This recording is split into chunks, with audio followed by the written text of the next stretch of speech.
Good afternoon. My name is Eric Peter. I'm an equity analyst with the small cap consumer research.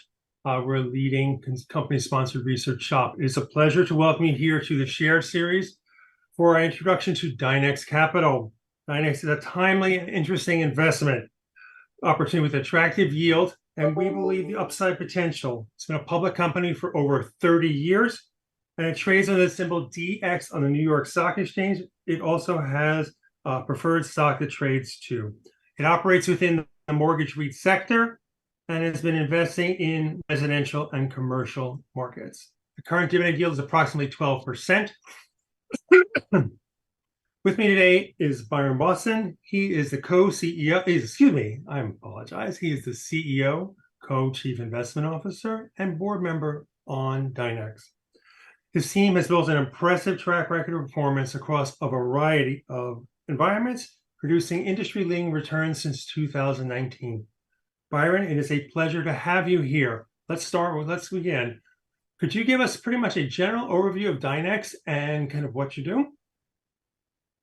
Well, thank you, Eric. Let me just say that first. I'm really excited to join the share series today and tell you about our company. And there's a historical opportunity that we are immersed in, and we're very excited about it. So we're very excited to share with you what we do.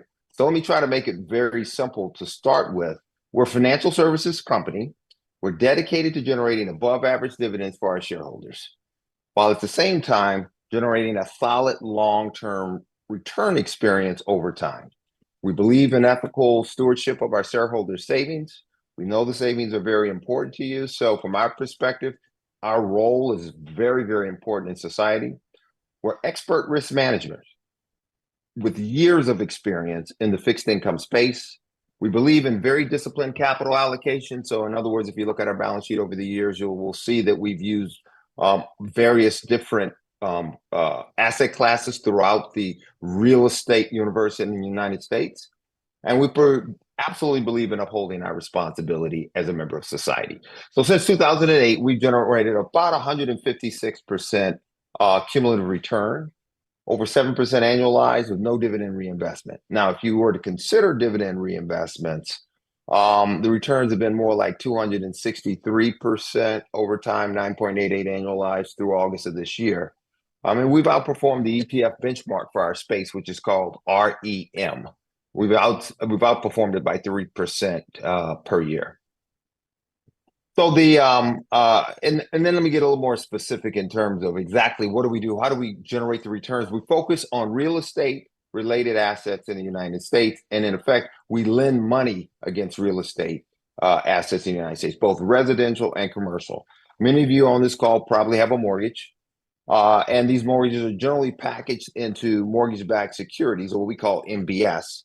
And we invest in these bundles of mortgages, providing essential liquidity for the housing market. And our goal of generating an attractive dividend yield, as I mentioned, cash income dividend yield with a consistent translate with above average returns over time. And what's really important is understand that what we lend against are United States assets,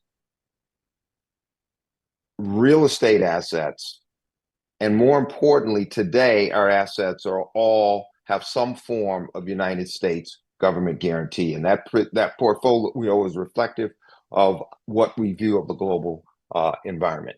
So how do we do this? It all starts with outstanding people, disciplined processes, and technology. Over time, we've had a diversified portfolio, as I mentioned a second ago, across many asset classes. But today, we invest primarily in agency residential mortgage-backed securities. And we invest there because of their liquidity and because of the credit guarantee of the United States. And what's even more importantly, today, there's a large opportunity as this sector has repriced. Most of you know we've gone through a historic interest rate environment. Rates have risen more than probably back in the 80s when I first started to trade. I think a lot of people are surprised at this type of move in rates because rates have been somewhat dormant for over a decade now since the great financial crash. And it's important now than ever because of these changes that we're going through, both in interest rates and the globe as a whole, that you're able to rely on a team that has a clear strategy and deep experience in navigating uncertain environments. Now, with that in mind, I'm going to give you a little bit about my background. Just when I say we're expert risk management managers and we have some knowledge, I want to give you my background. I started at Dartmouth College as an economics major. And in 1981, I was trained in one of the better credit training programs in New York City with Chemical Bank. Later got a graduate degree in finance and accounting. And then I came back to Wall Street in 1986 as a mortgage-backed securities trader. So if you can see my career, you'll see that I've literally spent my entire career in the fixed income space. And I spent 11 years trading mortgages, then was asked to come to Freddie Mac to build a business plan for revamping their retained portfolio. Subsequent to that, I started my first company, which was a mortgage REIT. And subsequent to that, in 2008, I joined Dynex Capital to reinvent the business model and wrote the original, most recent strategic plan for growing Dynex's balance sheet and being able to perform in any interest rate environment or economic cycle.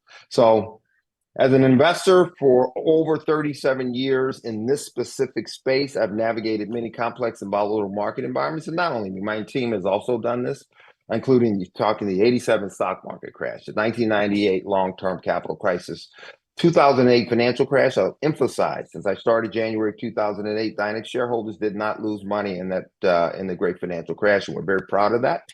The 2013 taper tantrum, and most recently, we've managed through both the pandemic of 2020 and the Fed tightening cycle of 2022. In general, we believe we are in a historic period. We're in a period of transition and change, and every investor should be on alert for who they leave their money with. Experience is way undervalued. Excellent. So let's talk about that current environment here. This year you guys Dynex has been adding to the portfolio, looking to acquire higher yielding assets. What led you to become to do this? And do you plan on being that aggressive for the rest of this year? Can you start to move the slides forward? Yeah. Let's see where we'll stop. Keep going. And I would say go to the next one. Okay, we'll stop there. Okay. Because this example, if you look at this picture, it's pretty phenomenal. You'll see how high mortgage rates have risen. And because of that, the most important thing that we have focused on is risk management. We'll call it skilled risk management first and disciplined capital allocation second. And what we saw in 20 and 21 was historic, this move. And you can see it in this chart. We talked about it. I started in the 1980s, so I've been comfortable with this type of volatility because it's this type of volatility that I learned to trade fixed income securities. So we had a massive amount of fiscal and monetary stimulus. And then we had a massive result of that, which is huge inflation. And now we've entered a period of massive withdrawal of liquidity. This has created volatility throughout the marketplace. Agency mortgage-backed securities reprice for higher interest rates faster than many other sectors. And when the Fed also, in addition to tightening or raising rates, they've also started to reduce their balance sheets. And that's put additional pressure on this agency mortgage-backed security sector, which has added to what we called a second ago, a historic opportunity. Many other credit markets have not still repriced for this environment. Agency mortgages look very attractive relative to corporate bonds. So in fact, we have taken advantage of this opportunity to add these higher yielding assets in a very disciplined manner. And we continue to monitor such opportunities using our disciplined and patient approach. So we see this large rise in rates. We're debating now in terms of how far will rates go before they will have a significant bite on the global economy. We believe we're in a period of where surprises are highly probable. We feel very fortunate to have this sector guaranteed by the government with this much liquidity where we can generate income for our shareholders. Fantastic. Okay. As you mentioned, we're in a higher mortgage rate environment. When you look at beyond 2003 and the actual housing environment, what do you see? Kind of how is your team looking at the future beyond kind of the short term here in what we're seeing in terms of what you're going to see for yields? And to your point that you just brought up, when does it start impacting the housing environment, or does it? How do you look at that? Well, it's impacting. So these faster interest rates have hit homeowners pretty hard. So The housing market has slowed materially. And when we all talk about hard landing, soft landing, or what's happening, or Goldilocks scenario, other sectors of the market are driving overall GDP. But the housing market has felt higher rates. They've actually risen to a significant amount. And the higher rates are for a couple of reasons. Not only have you had the Fed tighten credit and interest rates rise, but Freddie Mac and Fannie Mae and the federal government, and the Federal Reserve Bank have all been large balance sheets over my entire career that have played a role in purchasing and owning agency mortgage-backed securities. At this point, many of you know the Fed is shrinking their balance sheet. So it's the first time we will not have a government entity stepping in to buy potentially throughout the day, throughout the week, throughout the month, throughout the year, packages of mortgage-backed securities. Therefore, it has left a wonderful opportunity for a company like Dynex Capital. That means private investors like ourselves can step in and take advantage and be a role of liquidity provider and risk manager for these assets. The assets are unique. It is our belief that you need solid experience in an environment like this to manage these assets. So I will always introduce ourselves as expert risk managers first of this type of risk because it's complex. And the assets are not only complex, but we're operating in a very complex global environment. The housing market has gotten hit. The rebalancing is still taking place. New home sales have been solid, but if you look at existing home sales, they've fallen sharply. And mortgage applications have fallen. Think about it, 7% rate. We have a generation of millennial and younger that only those who have the ability to potentially get a down payment help from their parents are really purchasing homes. So we've seen a major slowdown in the housing sector. And as a result, we take a very disciplined approach to assessing the future direction of mortgage rates. We expect those sales to remain low until rates come down. And there is a potential that rates will stay higher for longer than any of us expect. There's also the potential for a surprise to take place, as has happened in the past, given how much global debt there happens to be, given how much conflict there happens to be in the world. Very probable that we could get a surprise event that sends rates in the other direction. So let's attach my background to how I try to lead my team. As an athlete, I grew up as an athlete. What's drummed in your head is preparation, preparation, preparation. Scenario planning, prepare. Scenario planning, research, prepare. That is the way I lead my team. I emphasize preparation. We want all of our shareholders to understand whatever the scenario may be over the next decade, Dynex Capital wants to be prepared. And we do have the ability to make money in any environment. Now, we still have to make the right decisions at the moment. But our business model is such, as we are built today, we're in liquid assets, we're generating a return. At some other point in time, if the world changes and shifts, we can diversify our balance sheet to adjust to a different type of environment. But we're a disciplined top-down approach, macro perspective, and we're constantly evaluating the overall situation in a context of an interconnected global market. Let's talk about that, which you brought up there. How do you and your team have used hedging continually for the last 20 or 30 years? How do you look upon hedging as a tool to guarantee returns and to kind of offset some of the pieces you've just mentioned in terms of volatility throughout the entire kind of markets? Can you move the slides forward? All right, so we get an idea in terms of interest rate volatility here. And this is a nice picture from 2009. What do you see? You can see on the right-hand side, we showed you rates rose, and we've shown you the volatility has increased. Volatility should have increased. The global environment, risk in the global environment has increased. A core part of how we run our business is hedging. So let me get real simplistic. We take cash from our shareholders. We then invest that cash into a mortgage-backed security. But we have a mismatch in terms of maturity and in terms of overall riskiness movements or volatility of prices of the different positions. We then layer on top of that position a hedged instrument that may reduce some of our income that we can generate for our shareholders, but we're providing solid protection for the overall book value of the company. So we are core at our beliefs is solid risk management to be better capital allocators over time. And our experience has led us to understand how these assets function throughout various different cycles. And if you go back to our 2020 presentations, you'll see that we prepared ourselves for a higher interest rate environment when rates had really fallen and the yield curve was extremely flat.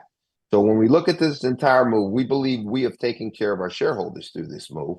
Oh, have we been perfect where book value hasn't moved at all? No, but our capital base is solid and in position to rebound with spread tightening or mortgages moving close or rebounding from the widespread levels or higher yields that they have approached in this cycle. And we're in position to recoup our book value that we have lost in this period. But it's very important. We believe we're in better shape from a capital perspective than many of our peers. We believe we're in better shape from a capital perspective to many other type of fixed income companies. So we've maintained book value in a relatively tight range. This contributes to long-term value for our shareholders. As I said before, I am going to overemphasize this. Skilled risk management is essential in a global environment such as this. A top-down macro approach is also essential in an environment like this. We think of fundamentals, technicals, and the psychology of a market, and our team is constantly quantifying how those factors will impact the market and how we hedge interest rate and credit risk. Surprise events are normal. That's the period that we live in. We're prepared for it. And as I said earlier, as an athlete, preparation, preparation, preparation. Fantastic. So we know that most of your product, virtually all your product, has some type of guarantee, but obviously there's still some credit issues that have to go through this system. How do you look at credit, and how do you view the MBS credit levels? And actually, we have a question also kind of related to this, talking about commercial real estate, and how do you position yourself to take advantage of credit issues potentially in those areas? All right, so we're focused on the credit cycle and always will be. And as again, let me tie back to my background starting in 81. I've managed through every credit cycle. Smriti Papano, who's president. So I'm sorry. Let's move the slide. Yep. Okay, there you go. So you can see the 35-year history. You can see how many different cycles that we have managed through. If you take my career, I go all the way back to 1981. So I started in the Volcker years. So I've watched housing. My career started trading mortgages that were 18%, 17%, 16%. So I've ridden this entire way down to a 2.5% mortgage, which is pretty phenomenal. One thing I can say about the credit cycle today, within the mortgages, there are more people who need homes than we have homes. So the actual credit of mortgage-backed securities or the mortgage sector, when we think about residential, is in pretty good shape. You then think about the other asset classes that we invested in over time. If you look at our balance sheet at the end of 2019, we were 50% in residential mortgages. We were 50% in commercial mortgage-backed securities with a huge emphasis on multifamily properties. In 2020, as the pandemic hit, we went through this major adjustment. We sold almost all of our commercial exposure. So we got out of the multifamily sector and we're all in the residential mortgage-backed security sector. And we also made the decision to stay what we call the top of the capital stack of the best quality. So, but that's not because we believe that mortgage credit is bad. As we take on more credit risk, meaning we move out of Freddie Mac and Fannie Mae agency securities, we're also taking on more liquidity risk because of the global environment, because of the potential for surprises to happen, because there's so much debt globally. We've emphasized liquidity. So we have not chosen to what we call go down in liquidity. We're up in liquidity about investing in agency mortgage-backed securities. And we've invested, if you look at our 35-year history, we've invested across the entire credit spectrum in the real estate space, commercial, residential. We've financed malls, we've financed large office buildings. We've financed tons of commercial property, low-income tax credit properties. We have a lot of history. When you look at how narrowly we're focused today, it's because of our macroeconomic opinion. We're not taking that type of credit risk.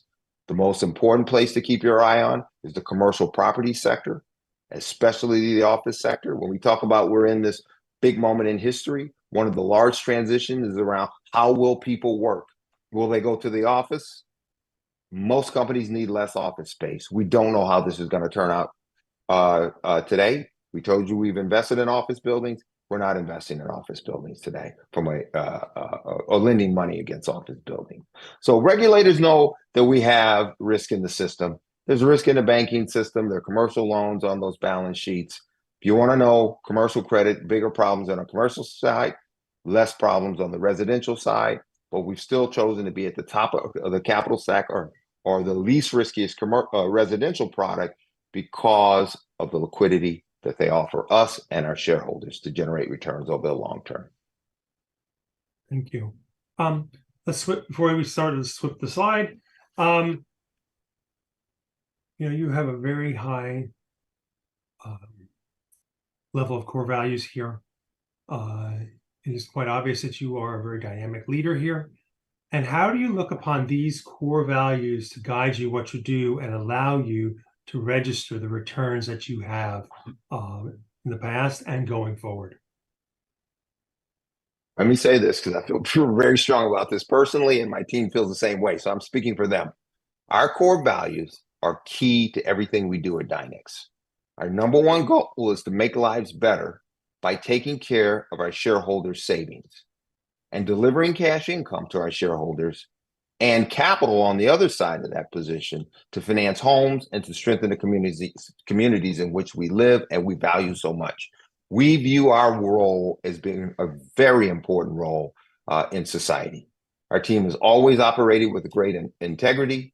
I am the gatekeeper, intense gatekeeper of these values at Dynex Capital. What I mean by the gatekeeper, meaning that we're not going to hire anyone who does not agree with our values. And I've had many people say to us, well, we can't believe that you guys have this type of values and you work in the financial space. And I always smile and say, yes, I appreciate you saying that, but that's what we believe. We have an unwavering commitment to our values and are focused on supporting our community.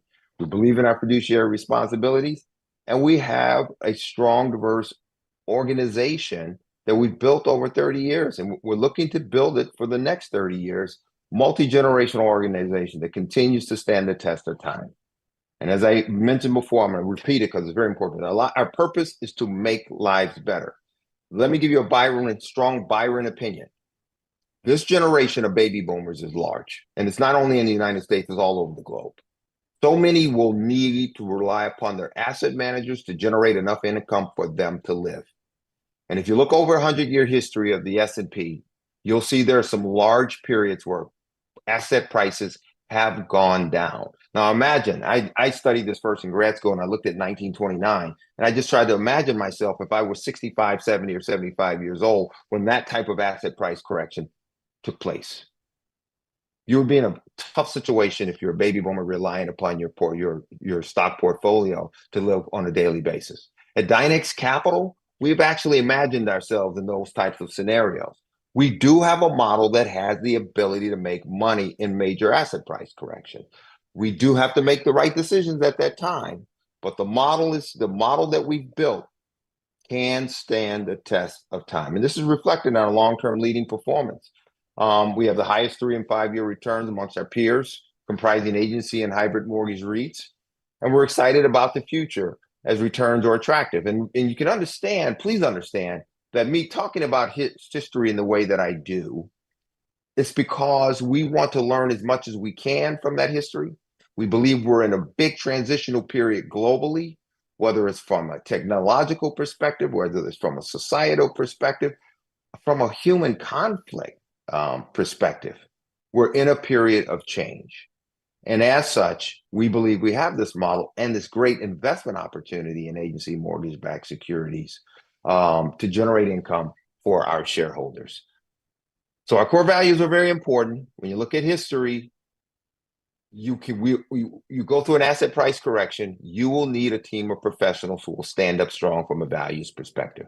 Our management team, our board of directors, and myself, we're all personally committed and investing in Dynex. We're in the same boat, and we just believe that there's no better place to invest than ourselves.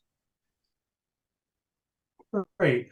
We've had a few questions come in. I'm going to turn to the questions here. The first one is, what are the benefits of your hedging strategy using treasuries instead of swaps.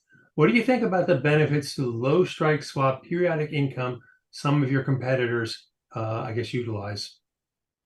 All right, so we've got so let's go back through a history of hedging in this business model. If you look at our track record, both Smriti and I worked together at Sunset Financial between 2004 and 2006. That was a pretty massive inversion of the yield curve and a large rise in interest rates before the great financial crash. Our shareholders did just fine. The balance sheet was in great shape. We used interest rate swaps. Swaps and treasuries, you can use either one to hedge your portfolio. They will show up differently in the statements of balance sheet, income, cash flow. But at the end of the day, what really is going to determine your value of your hedging strategy, can you pay your dividend? And how well can you maintain your book value over time? One of the factors that came into play versus 04 through 06 versus today is as more regulations have been put onto the swap market, and this is my opinion, has become more of an enabler of risk because the government has changed where you have these swap exchanges and you have margin requirements. And in 2020, we saw the margin, the swap dealers just start to demand a ton of margin right in the middle of the crisis, which then accelerates the selling that takes place. So there are many reasons where we've used swaps in the past, and we'll consider ourselves an absolute expert in using swaps in the past. We're very deliberate about our decision today to use a treasury-based hedge. In addition, our global outlook is such that we believe we may need to trade or adjust our position at any point in time throughout the day, and that includes the night. It will be easier to trade the futures that we hedge with than it would be for the swaps. So this position represents this environment. The great thing about looking back to the 1980s, these instruments had really not been created. When we saw the S&Ls get completely annihilated and banks, as Paul Volcker inverted the yield curve, the hedging instruments were not there. Today, we have instruments with the ability to hedge our overall maturity mismatch on our balance sheet. And we're very focused on that. And so what I would urge you and tell you to take a look at is watch the book value move over time and also watch our ability to recoup book value over time. And if you do have a time to go out and look at our quarterly deck, we have a picture in there starting at the end of 2019 showing our book value and the dividends paid over time. That's a very important chart because that's where we stay focused. Okay. One more question. A lot of interest rate volatility since quarter end. What have you done to maintain the book value given the volatility? So I can't really speak of any non-public information. As a whole, though, we're managing the book the same way we've been managing this book throughout this entire period.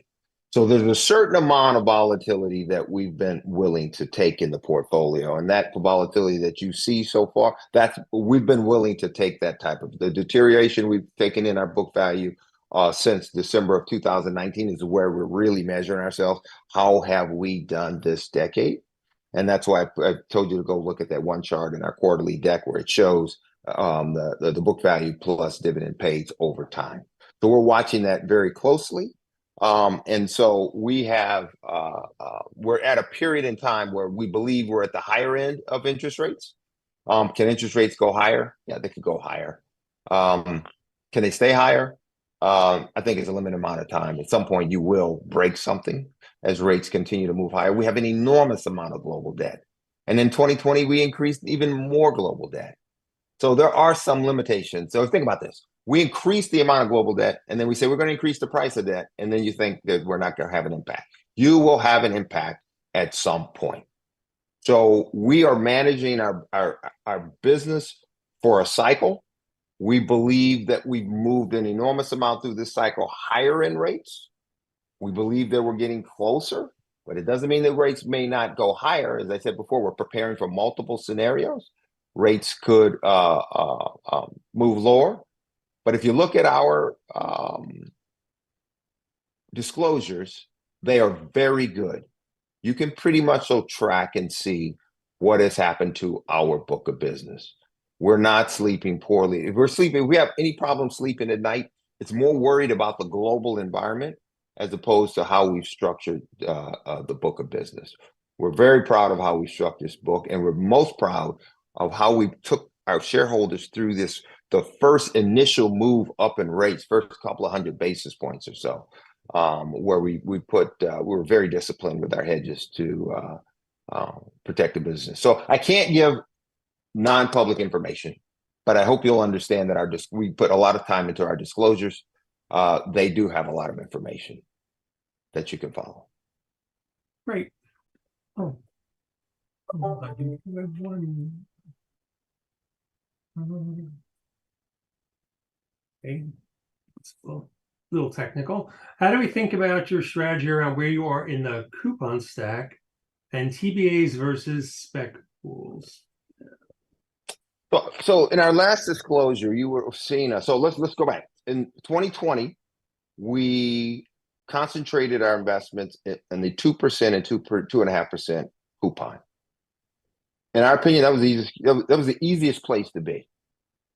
You could literally forecast where these assets may go, where their durations may go. We use hedges from a longer perspective. And then somewhere within the last year, we've started to adjust our portfolio where we've gone up in coupon, and our most recent marginal investments, even as of our last disclosure, have all been in higher coupons. So we have a diverse coupon stock, much more than in 2020. We believe that's the right place to be at this point in time because this is a transitioning environment. No one knows how this will turn out. So even though I say, yeah, rates can go up, I also said that at some point things will break or something, we will hit a wall and rates will start to move back down again. And we need to be prepared by having a variety of coupons in our portfolio. Furthermore, the income from the higher coupon assets is very attractive versus the lower assets, the 2s and 2.5s. And then from that perspective, we view our lower coupons as really an option, a call option on a potential surprise move down in rates. So we've got a diversified coupon exposure. We believe that diversification is correct. It is different than what we did in 2020, where we had a more concentrated coupon exposure. We believe that was correct for that time period. We believe this structure is correct for this time period. And that's what we call disciplined capital allocation. Great. I think we are pretty much at the end of our time. Do you have anything you want to finish off, Byron? Well, look, here's the biggest thing that I will tell you as an individual, because I understand a lot of individuals here. I'm very serious about you need to consider your age and consider where you're investing your money over time. We believe Dynex Capital is a vehicle that can make money in any environment, and what we always add in, as long as we make the right decisions. Why? Because we do hedge. We're expert risk managers, expert capital allocators, which allows us to manage and generate returns through any environment. We have a huge, intense focus on our ethical standards and how we manage your money. If you're part of the baby boom generation, you need ethical asset managers. You need skilled asset managers, skilled risk managers. You need really disciplined capital allocators. And we're all invested in Dynex Capital stock. So we say, please join us. Come join us on this journey. Thank you so much for your time, Eric. I really appreciate that you chose to invite us. Thank you. This is great. Again, this is Dynex Capital, ticker DC. The company also has ticker DX, my bad. Company also has preferred shares that trade under ticker DX-PC. The yield is about 7.5%. And the next share series will be in 2 weeks on October 2nd. And we look forward to seeing you there. Again, Byron, thank you. And really appreciate it. Thank you. Appreciate it. Thank you.